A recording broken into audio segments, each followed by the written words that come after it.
बिस्मिल्लाहिर्रहमानिर्रहीम। अस्सलाम वालेकुम। किश्ता की चटनी। किश्ता एक पाव या सूखी खुबानी।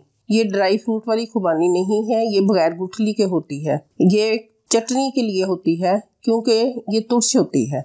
शक्कर आधा कप या चीनी आधा कप। दादड़ी मिर्च 1 टीस्पून, सफ़ेद ज़ीरा कुटा हुआ 1 टीस्पून, काला नमक 1 टीस्पून, पानी 1 लीटर या 4 कप।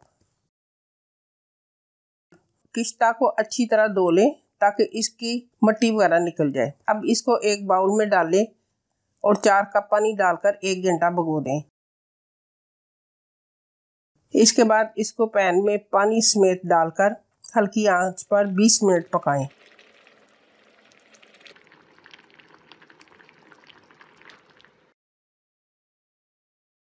इसके बाद इसको ठंडा करके ग्राइंडर जग में डालकर अच्छी तरह ग्राइंड कर लें।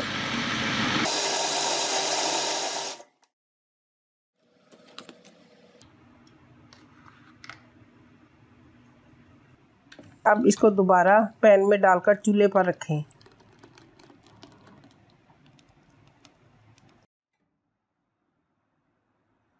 इसमें आधा कप शक्कर डालें,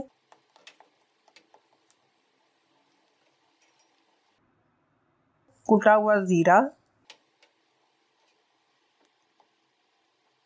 दादड़ी मिर्च डालें, इसको थोड़ा सा पकाएं।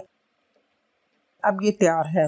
अब चूल्हा बंद करके इसमें 1 टीस्पून काला नमक डालकर मिक्स करें और ठंडा करके जार में डालकर फ्रिज में रखें। ये फ्रूट चाट, दही बल्ले और फ्राई चीज़ों के साथ खाने में बहुत मज़ा देती है। आप बनाएं, खाएं और हमें दुआओं में याद रखें।